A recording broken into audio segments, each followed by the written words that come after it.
for the invitation and for allowing me to make this presentation.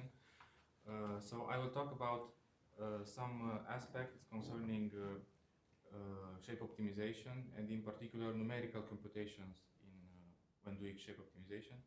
And when doing such computation, we need a representation of shapes.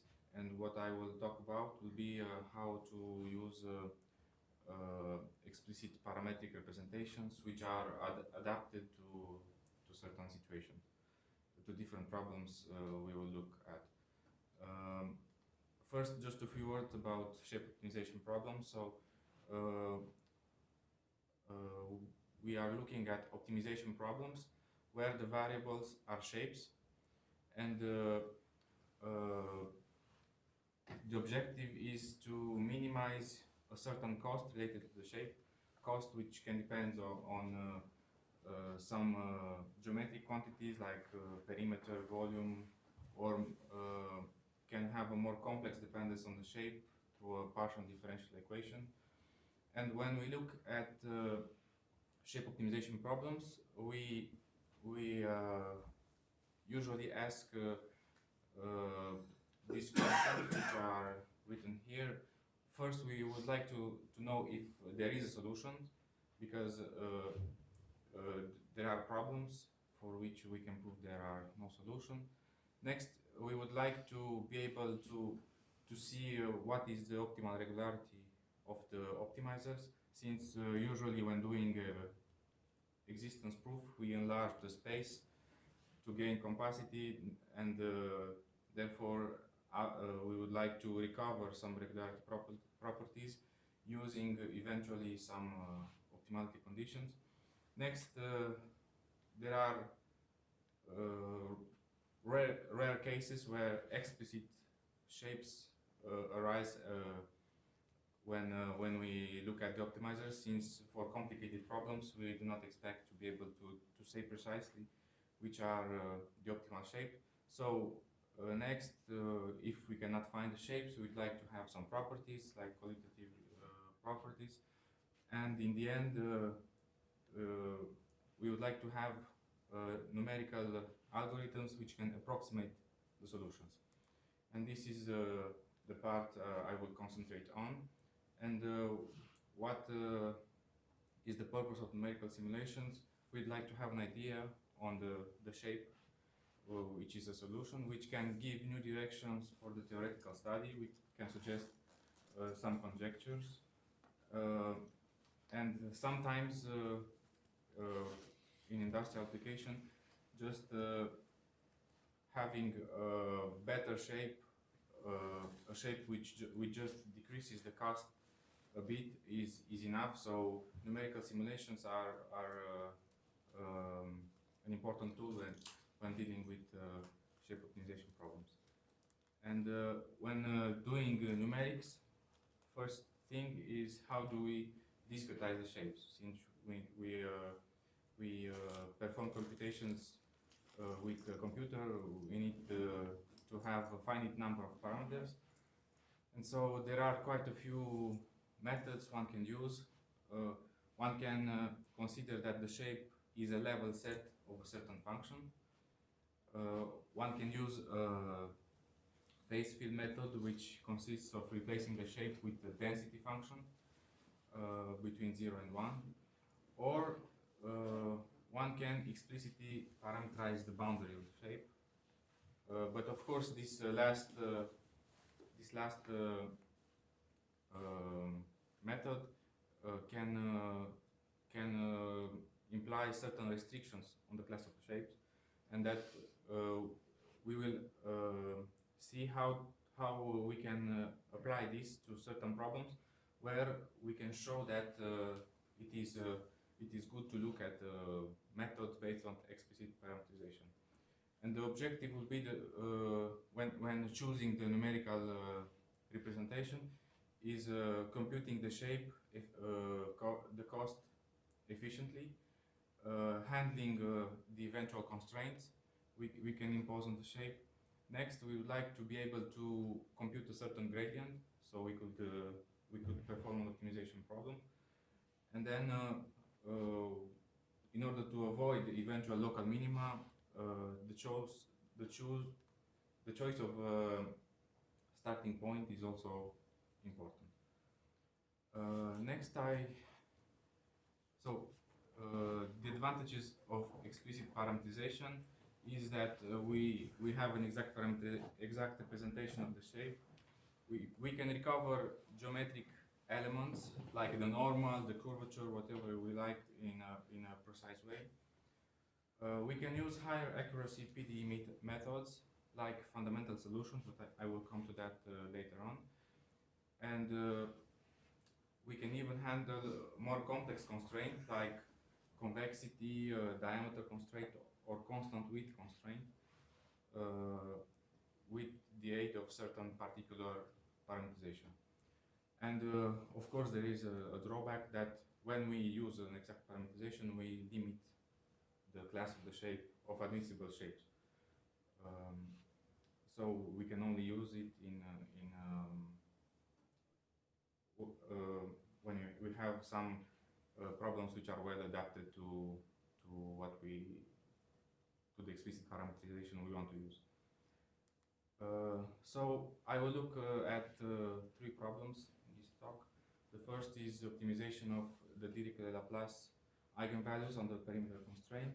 Next, I will say something about Steklov eigenvalues, and in the end, I will show how we can use support function to handle diameter and constant width type constraints. So when we talk about spectral optimization, there is the classical work of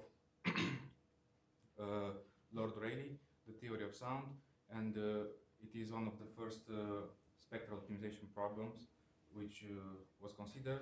And the idea is we wish to have a membrane which has a certain frequency, fundamental frequency, and we wish to have a minimal area for this membrane. And it turns out that the optimal shape is the disk. So the disk minimizes the area if you fix the frequency, or equivalently, the disk minimizes the first eigenvalue if we fix the area. Just a brief summary of the properties of Dirichlet-Laplace eigenvalue. So we have the PDE, which defines the eigenvalue. We know that there is an increasing sequence of eigenvalues for these problems, which can be characterized using Rayleigh quotient. And there are two important properties. The eigenvalues behave well with respect to the scaling. If you make some homotopy, there is just a factor which appears before the eigenvalue, and there is also a monotonicity formula.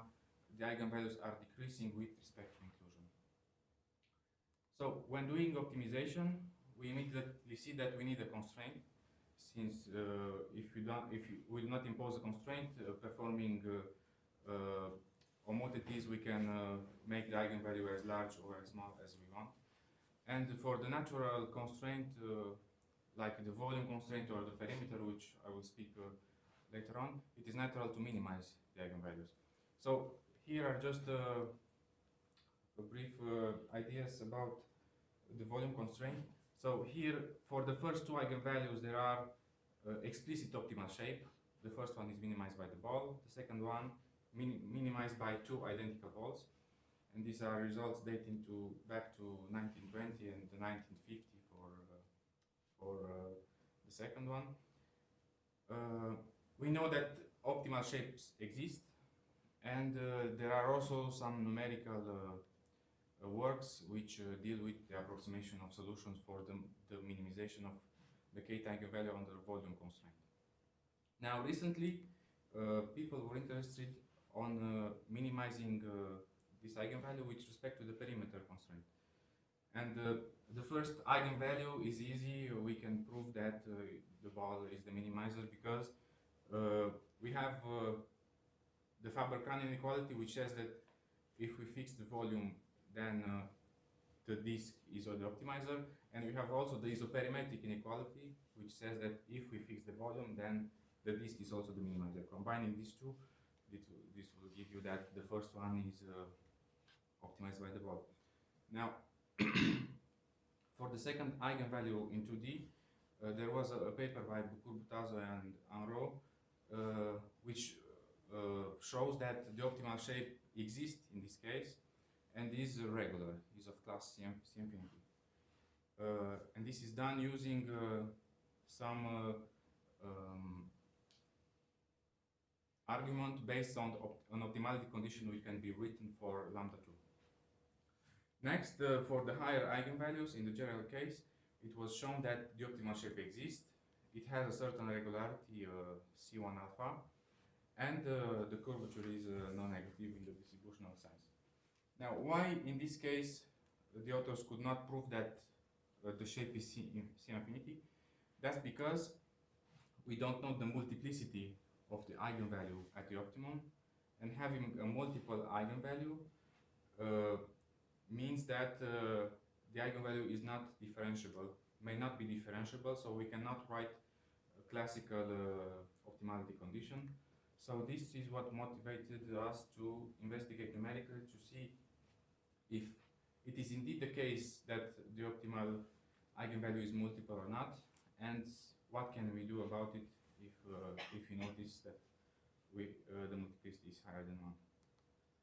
So the first step before choosing the parametrization is to see that this problem, minimizing the eigenvalue with perimeter constraint, is equivalent to another problem without the constraint. Since we have the good scaling properties with respect to homotopy of lambda k, then we can show that these two problems are equivalent. So instead of minimizing a constraint problem, we will minimize something without constraint.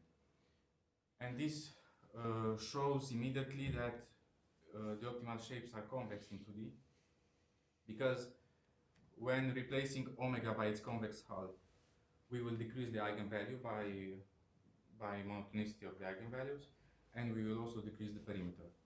So it is not restrictive to parameterize the shapes in this case using a radial function. So we choose a center which is inside the domain, and the domain can be parameterized by a radial function centered at this point. Now we replaced the shape optimization problem with a functional optimization. We replace the shape with a function. Now, how do we discretize this function? How do we parameterize the space of function? It is natural here to consider a Fourier series decomposition of the function.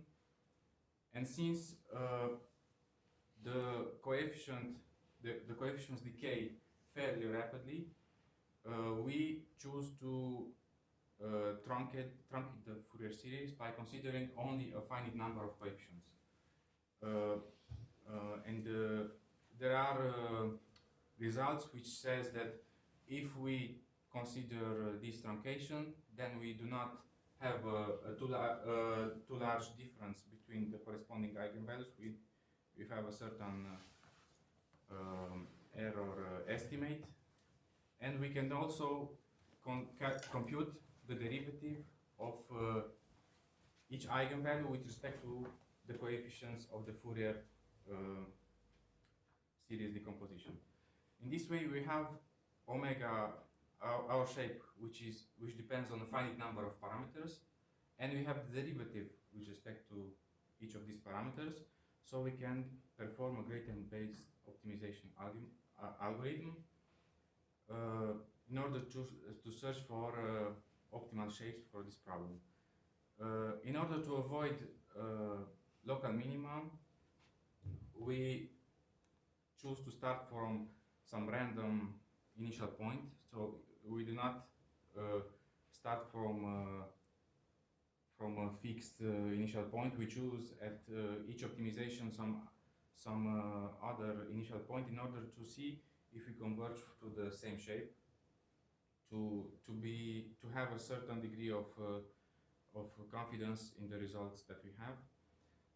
There are some software packages for MATLAB which can compute the eigenvalues and eigenfunctions very precisely using something different than finite elements. Here it is the method of particular solutions which is used, and this allows us to compute the eigenvalues and eigenfunction to a high precision in a less demanding computational time. And we were able to test this for the first 50 eigenvalues. Here are a few results. I put the first 20 results. Now I will not insist on this too much. You see that all shapes which are here are convex, but this was not imposed in the algorithm. It was a natural effect of the optimization algorithm. You see that the first one is indeed a disk, and here the third one is also a disk. This is a type of conjecture that we can find using numerical algorithms, and this is a conjecture which is open for about 10 years now, but we do not have any idea how to prove this. And this it is something which is easy to state but difficult to prove. But that's the role of numerical simulation. They can provide information on what could numerical studies do, theoretical studies do after we see what the optimal shapes look like.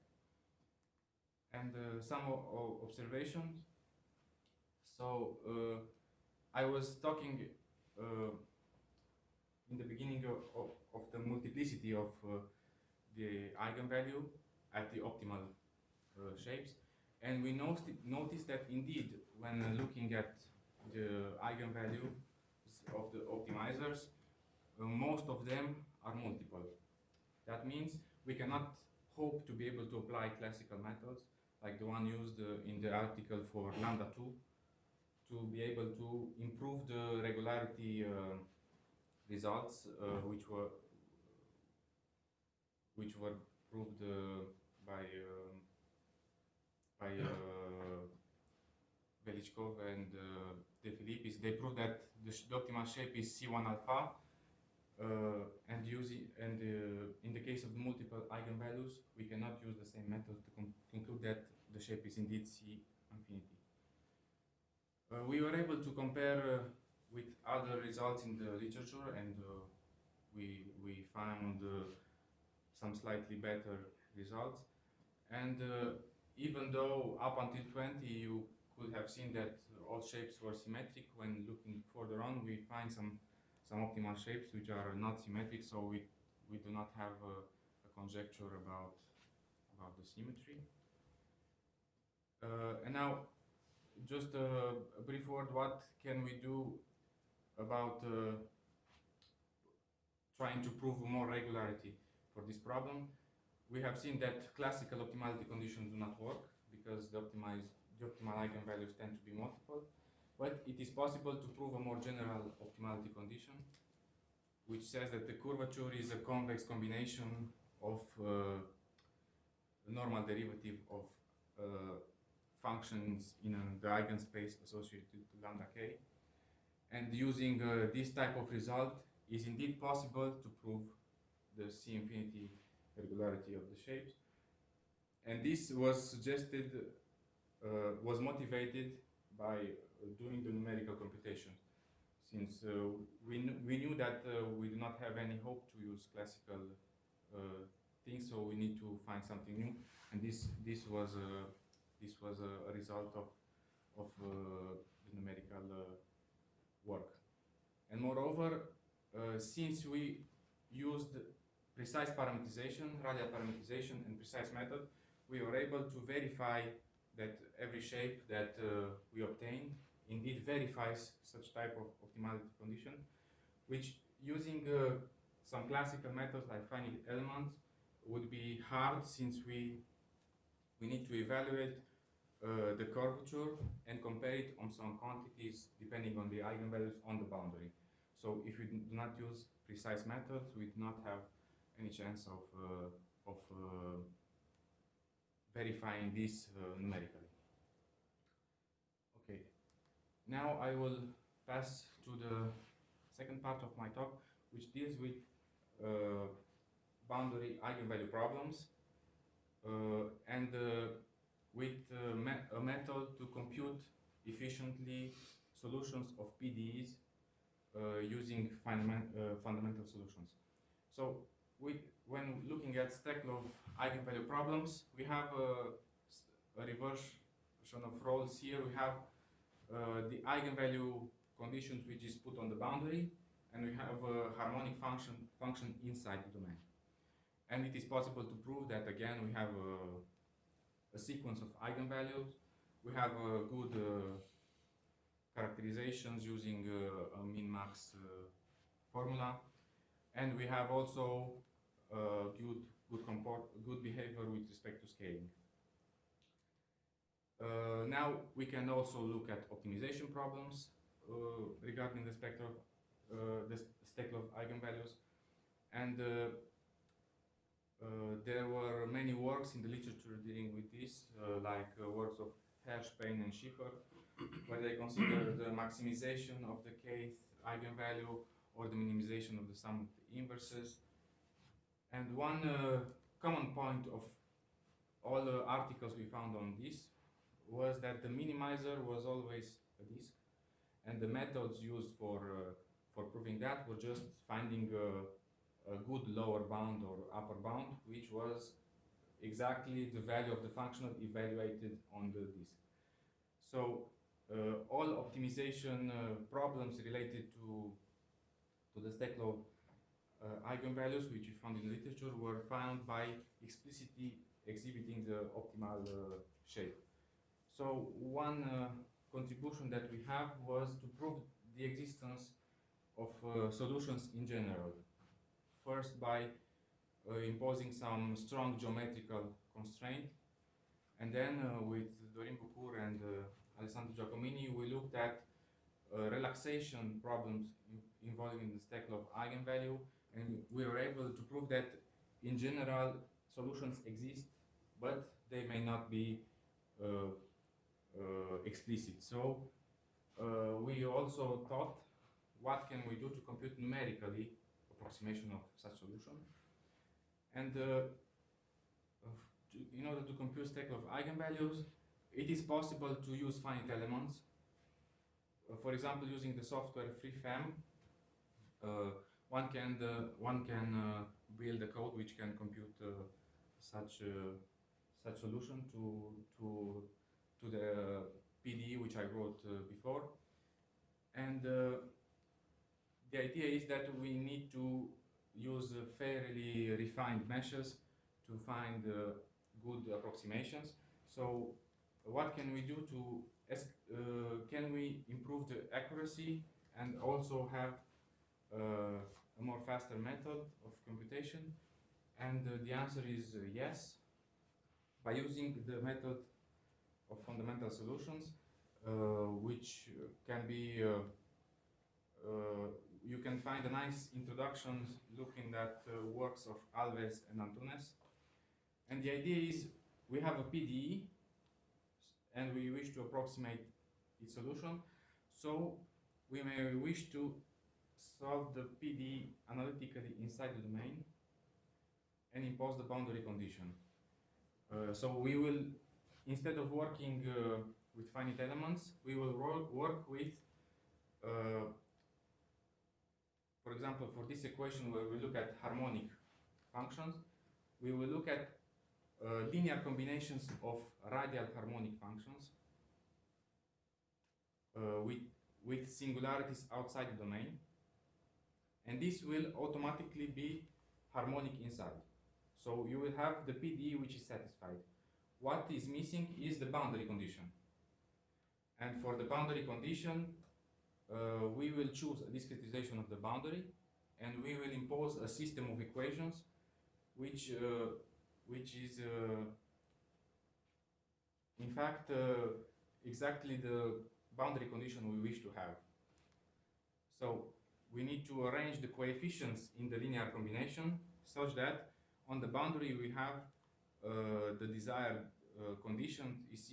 Here we have a normal derivative equals sigma u, and it is possible, since the fundamental solutions are explicit, so we can write the formulas in the plane. For example, we have the logarithm of the distance to the point, which is the harmonic function, radial around the point, and you can compute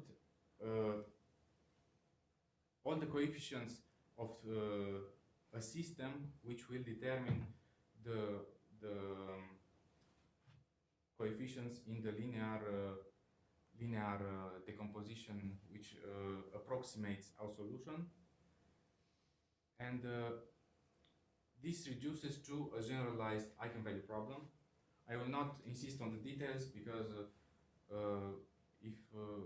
there are many works dealing with this, and even on my webpage I have also an algorithm which you can test if you want and see that it is not so complicated as it sounds, and it is really fast, and also it is precise because we do not have any errors when constructing the discrete approximation.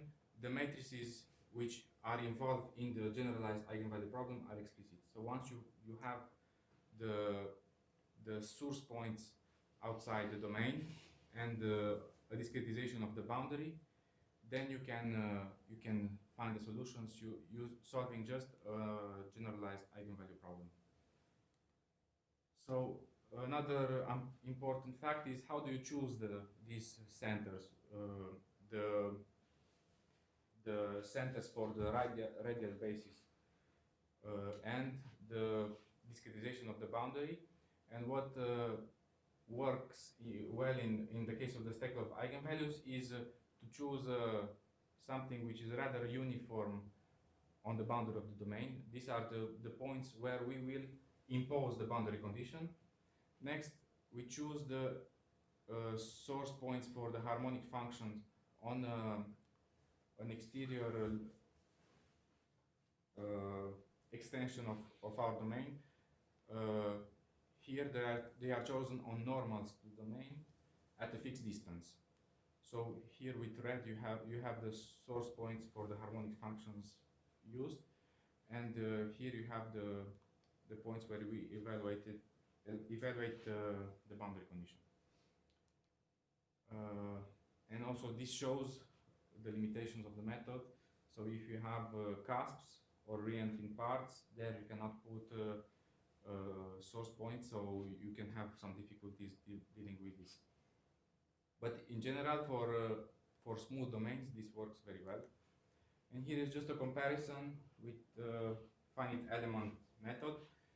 If you have here I put the solutions using a fundamental solution, and here you have solutions for an increasing number of triangles, so a mesh which is finer and finer. And we see that here in the last column you have the most refined results using finite elements, and they agree with what we found with the method of fundamental solution. And in the method of fundamental solution is more precise. We can prove that we have at least 6 digits of precision. And how can we do this? It's on the next slide, but let me just underline the time difference.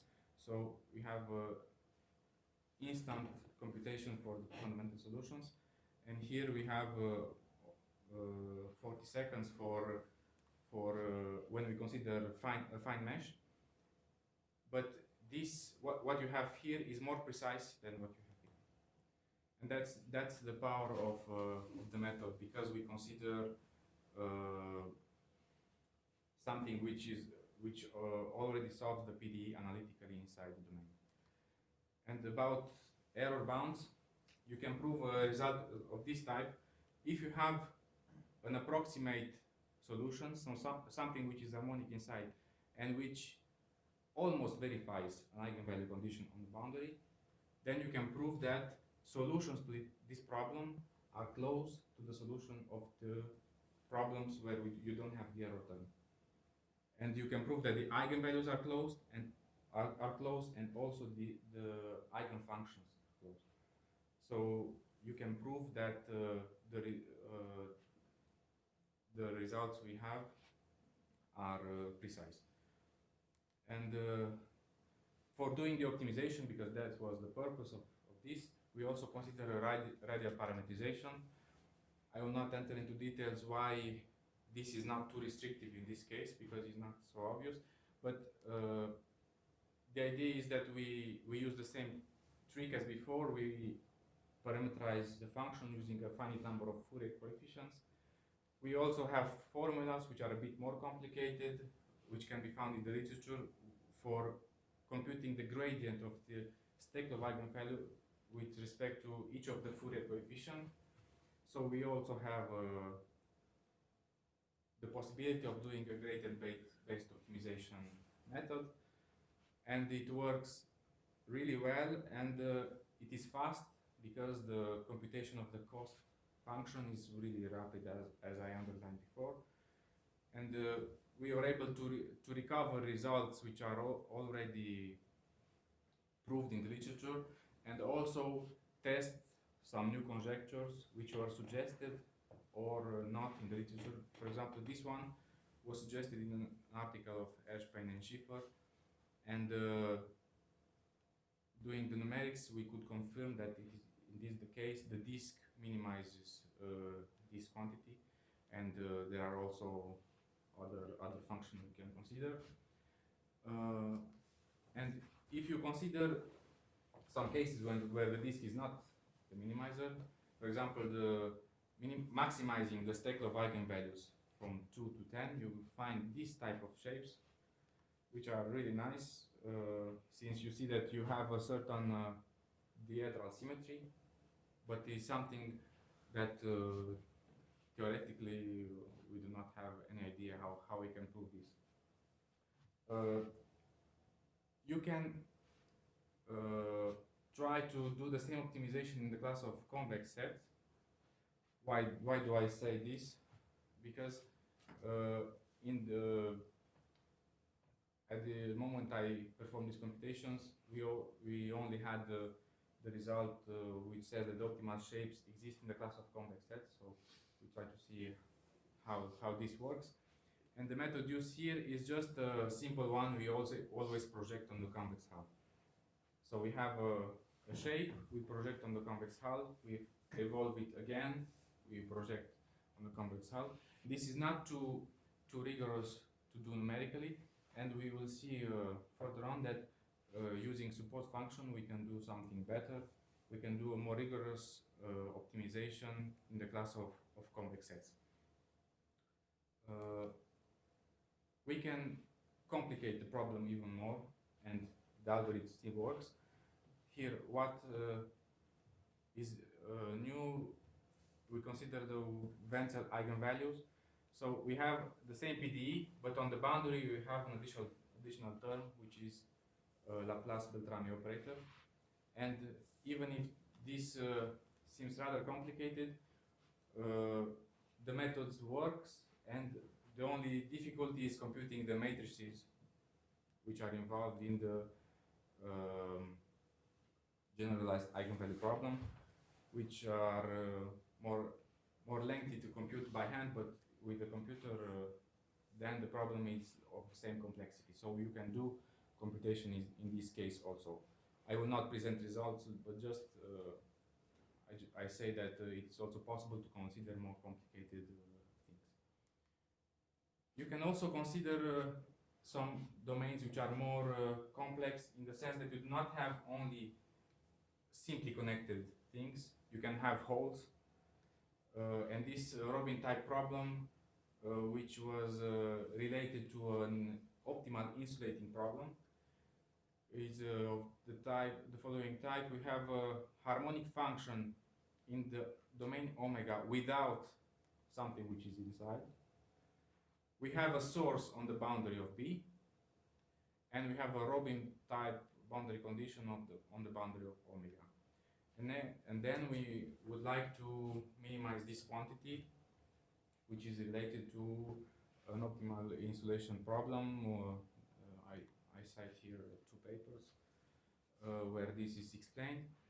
And it is possible to apply the method of fundamental solution in this case also. What changes? Since you have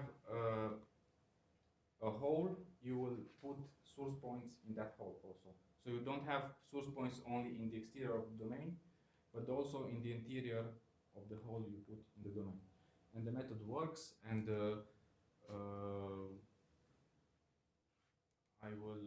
here is a solution you can obtain. Here you can see the source points. We have the discretization of the inner boundary, and the red points are source points for the harmonic functions, which are centered at points in the hole.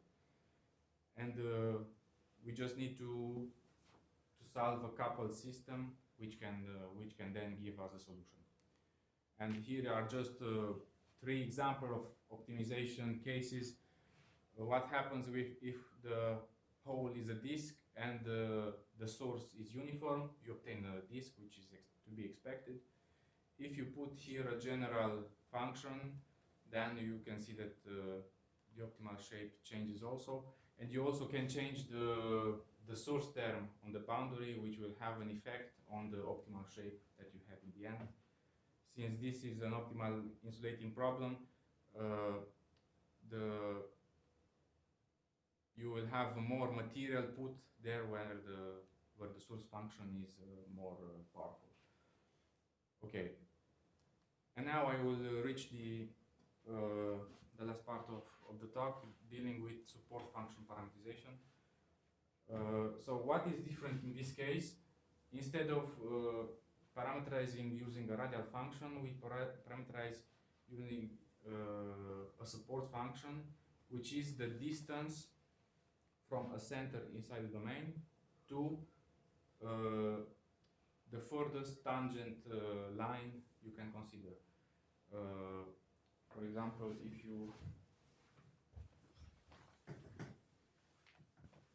you have a shape like this and a center here, then once you give a vector, you can consider lines which are orthogonal to this vector and tangent to our shape, and the support function will be just the distance from the point to the furthest tangent line. The advantage is that it is possible to use this to treat constant width problems, because this using support functions makes easy the treatment of the width constraint, because you can compute the width by just looking at the support function for the different parameters.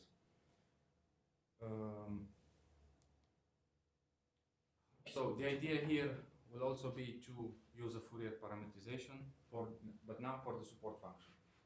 And it is possible to see that a shape which has constant width, that means that every pair of parallel tangent lines have the same distance between them.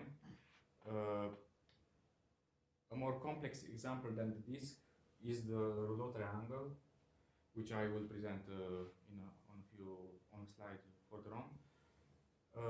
It is also possible to impose the convexity constraint in a discrete sense by picking a finite number of points on the unit disk and imposing the convexity constraint, which is p plus p double prime greater than 0.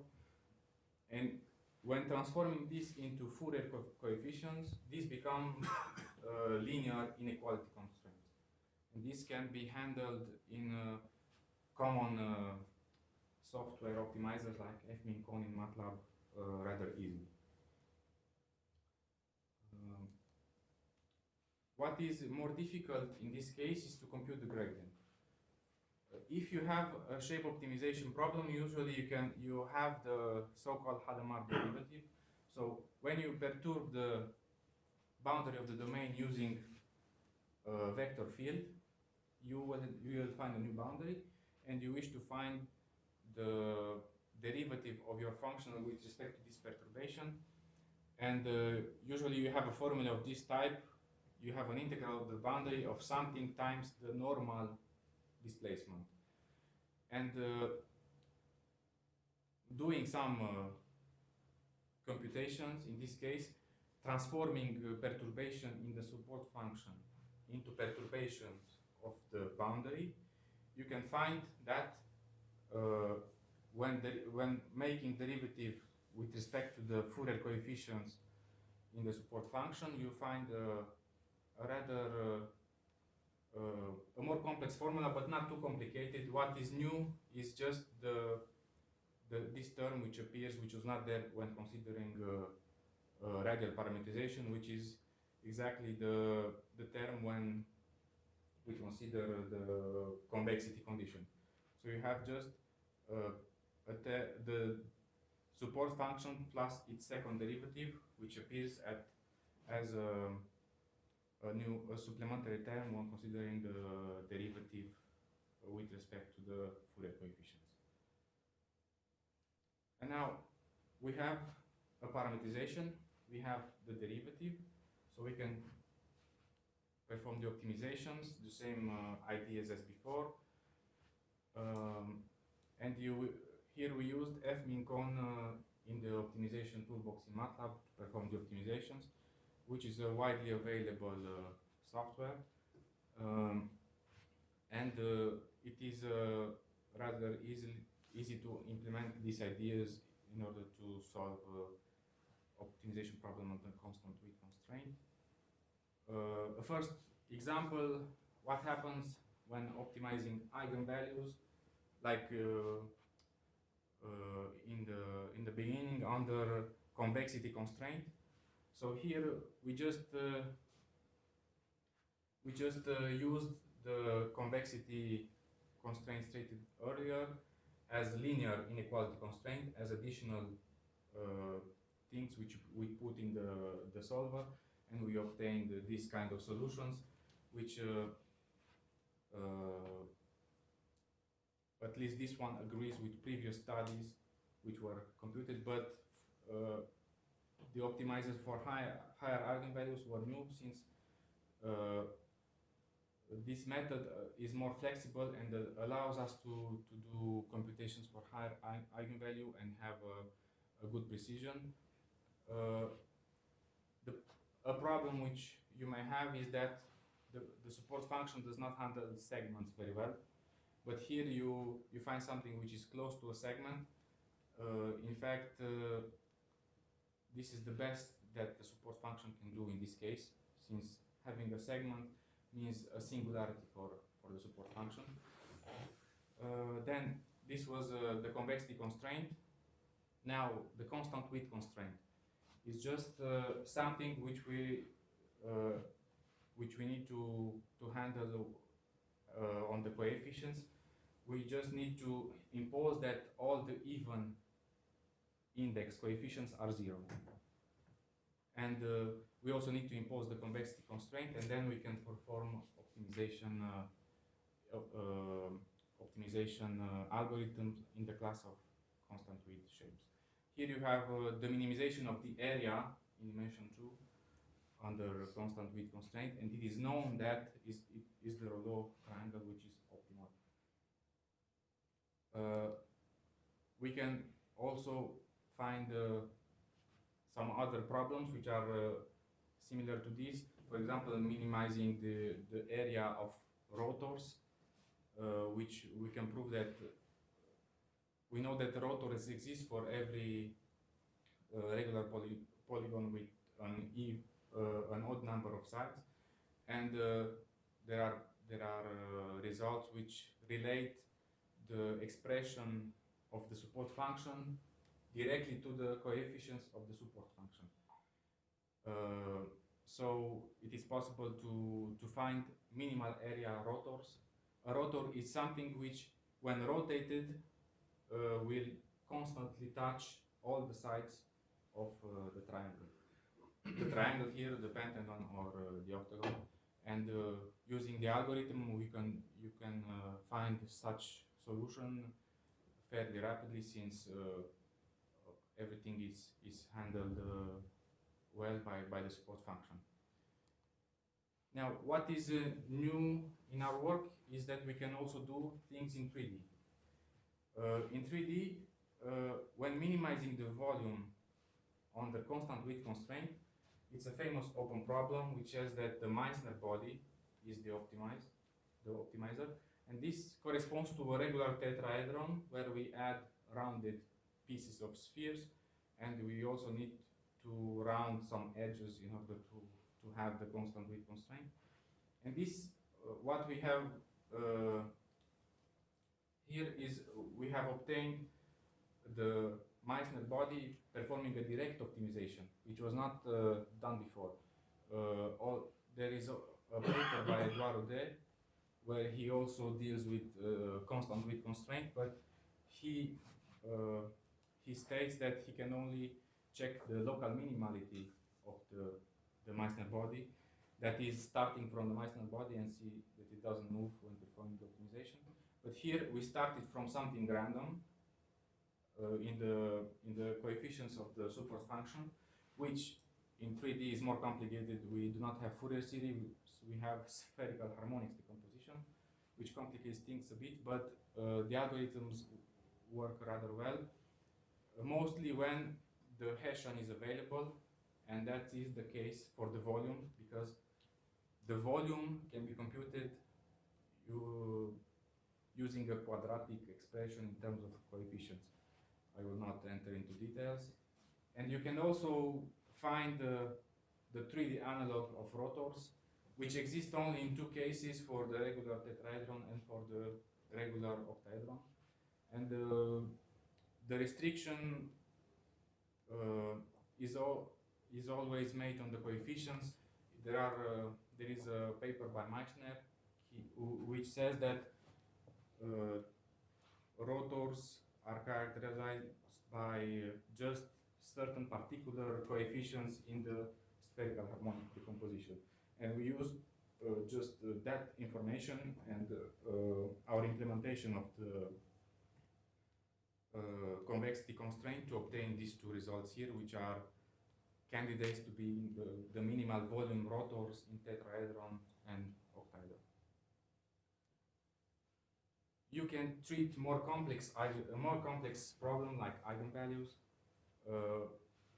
which were not available even in 2D before, because there were works before which dealt with the optimization of the area, for example, in 2D under constant width constraint. But the algorithms and methods used depended heavily on the fact that in 2D the area is quadratic, so it's a very particular functional. But with our algorithm, we can treat all functions for which you can compute the shape derivatives, which in particular can be eigenvalues. And for example, when minimizing the kth eigenvalue, we found that the disk is the minimizer in a lot of cases, and we were also able to prove some theoretical results with Antoine Arnaud and Ilaria Lucardesi in this sense. For maximizers, we always found the Rouleau triangle when performing the optimization, but here we do not have any theoretical results concerning this one. And 3D computations for eigenvalue are something which is a work in progress with Pedro Antunes. So just to summarize things, when dealing with constraints, convexity in 2D becomes a set of linear inequalities.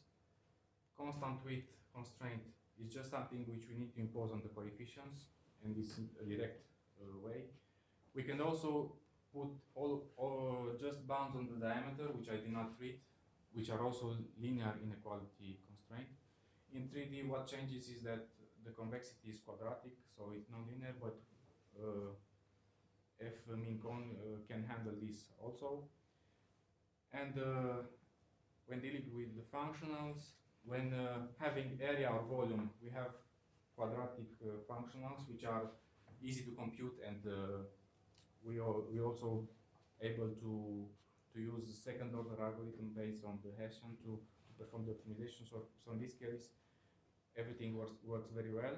For the eigenvalues, we have something more complex, which is nonlinear. So our algorithm is adapted also in this case. And to end, I just write here some of the ideas. So if we use explicit parametrization, you generally arrive to have an increased precision for every problem you use, but you need to adapt your parametrization to the problem. You can include some constraints in the parametrization or facilitate their use.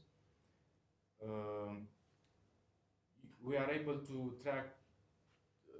tackle complex problems using commonly available software as the MATLAB optimization toolbox, and best results in the constant width case are obtained when it is also possible to use second order algorithm.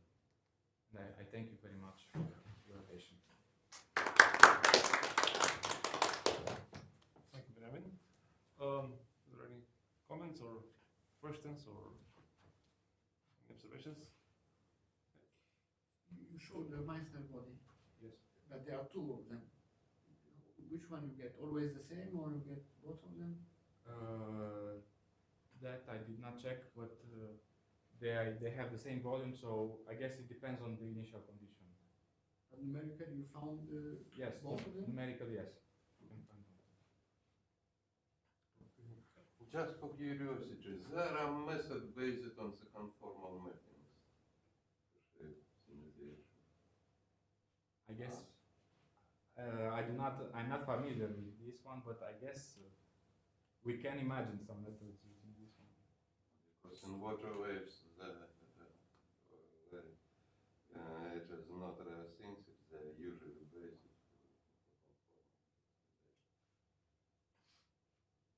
because it is also involves some Fourier coefficients.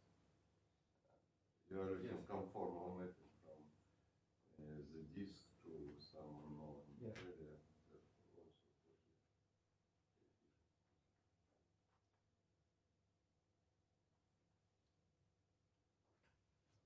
You always need this sort of Laplacian inside the domains. Can you change it with a more different operator, like bi-Laplacian or something? Yes, bi-Laplacian is possible. The idea is just that you need to be able to have fundamental solutions. Okay. So the essential idea is that you need to have something explicit in terms of radial solutions in order to apply the method. So bi-Laplacian. Yeah, bi-Laplacian should be okay. There are papers by always Antunes and others which deal with general problems with fundamental solutions for various PD. Several questions. Starting from beginning.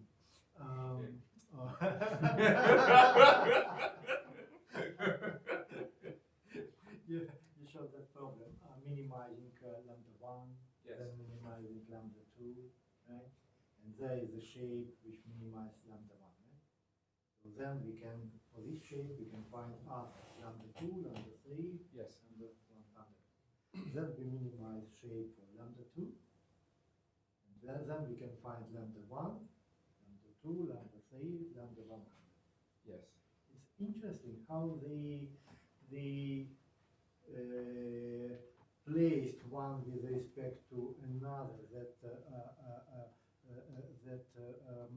eigenvalues for other numbers which are not optimized. Yes. So is there any order in that or anything? I guess the optimal eigenvalue is larger and larger as the index increases.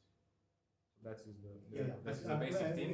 in terms of others, not Z optimal, others. What we looked at was mostly the multiplicity cluster. So when we compute the optimal eigenvalue, we usually look back to see how many eigenvalues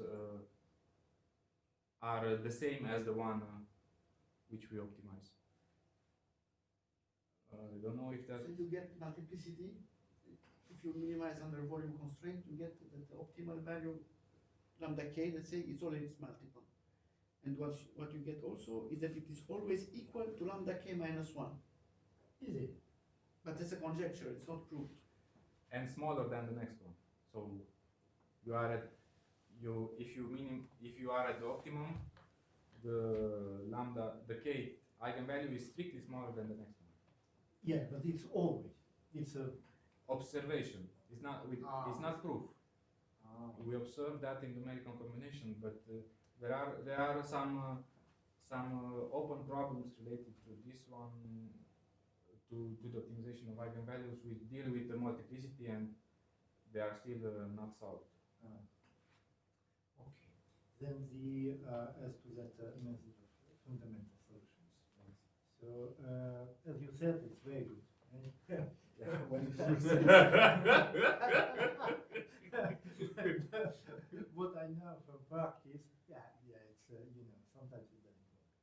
So as you said, it doesn't work for cusps. Yes.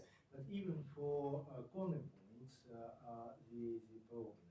And it could be okay for Dirichlet conditions. But if you use other conditions, then it depends, because what's your experience? There are works which show how you can solve the corner singularity. Mm-hmm. So that, but it's not something I am specialist. But when you have domains with corners, you can add fundamental solution specific to the corner, which can help you take out the singularity. And even when you have re-entrant segments or cusps, you can design something which works, but you need to make it. Here what I have is something which adapts at the shape. So it's something automatic. If you are interested in something particular, then there are methods to design fundamental solution methods even for things where this one doesn't work. For example, if you have there is also a paper of Antunes, where he looks, for example, at the disk with a cut, and he is able to find solution even in this case by introducing additional boundary conditions on the cut and using some tricks. But that is adapting especially to some cases. So you have the geometry, you know what you're doing, and then you search how can you arrange things so that it works. Then another about understanding of the fundamental solution.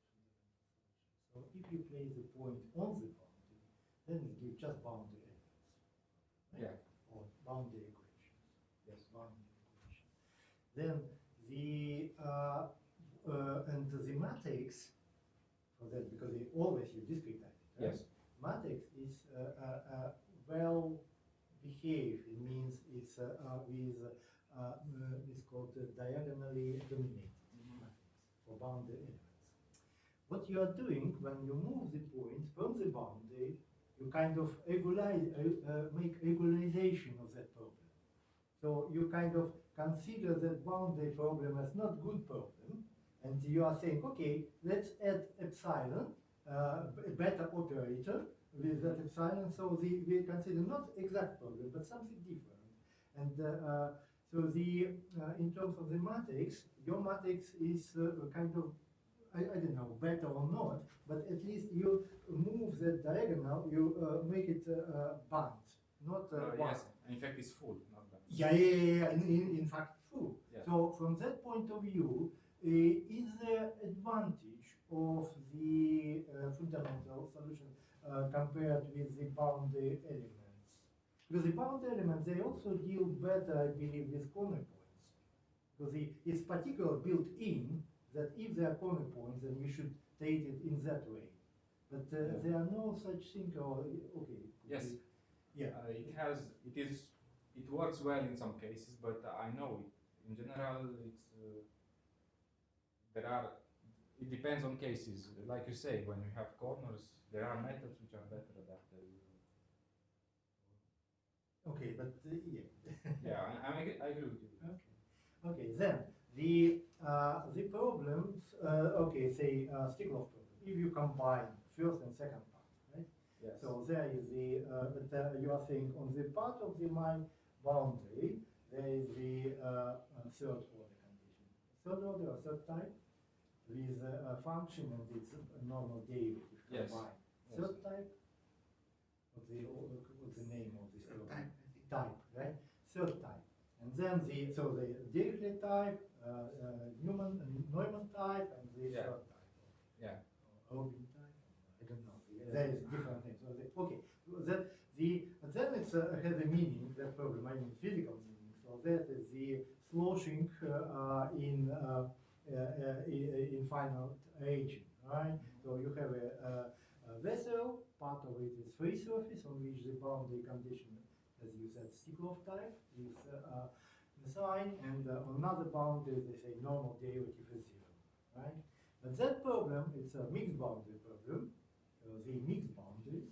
This is not good because the solution could be singular, and actually it is singular on the that points where it's not because it's corner points. It's because just different boundary conditions come to the same point, right? Yes. And then I'm sure your method works not well. I mean that putting the points outside boundary, and then it's better to use something more kind of accurate in something, not precise Yeah. in something. But that is something different. Yes, if you want to combine the two, I agree. Yeah. So yeah.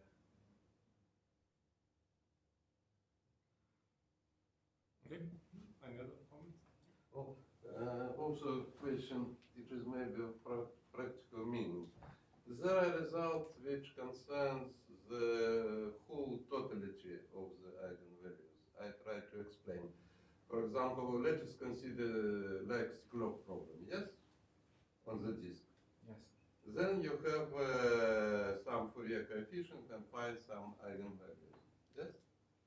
Usually they are something like integer, 1, 2, 3, 4, something like this, yes? Yes, probably. If you try to find the oscillation in time additionally, this leads to resonance.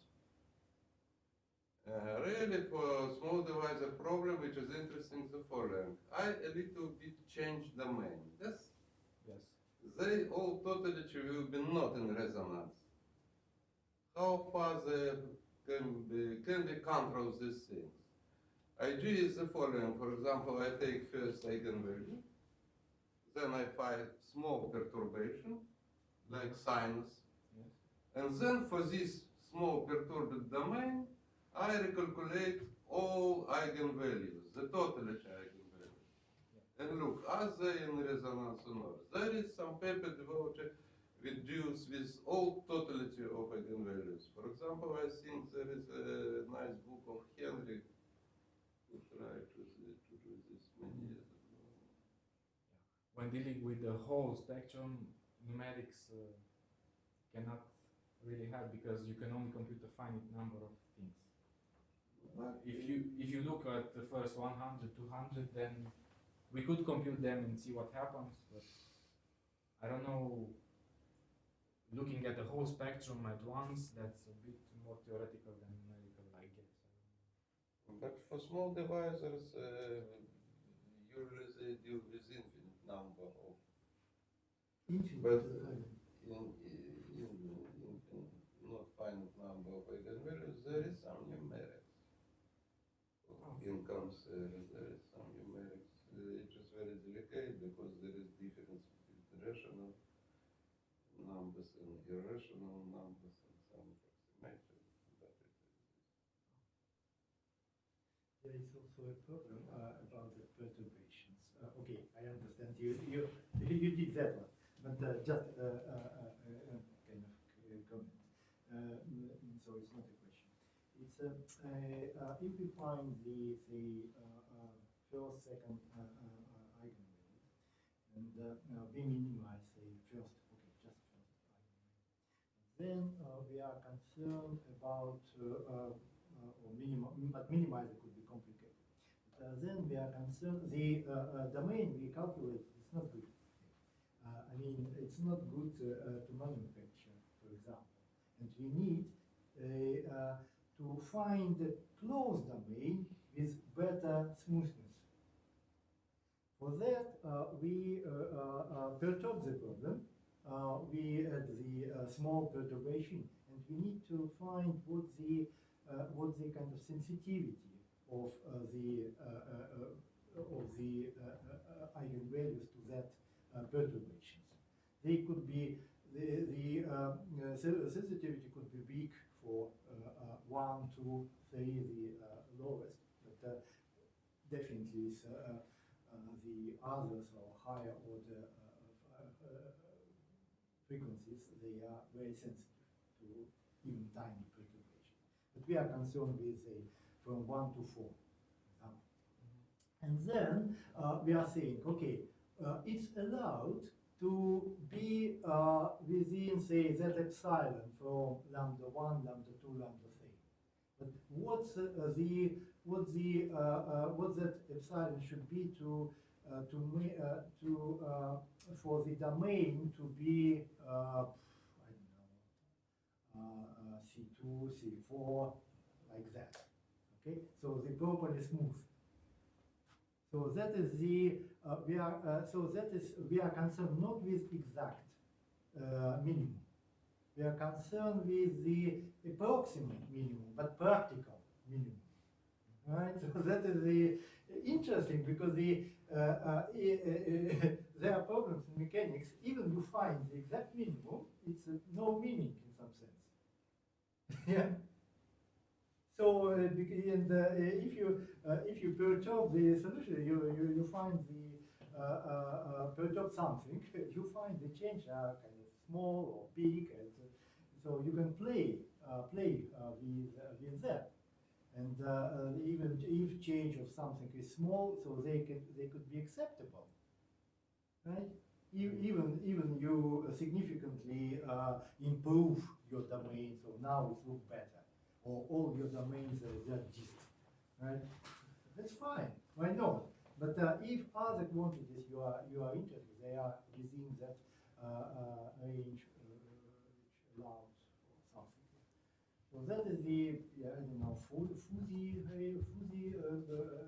domains, or not domain, but fuzzy minimization, not exact minimization. Yeah, that is what I believe it's interesting. Okay, so let's thanks the speaker again.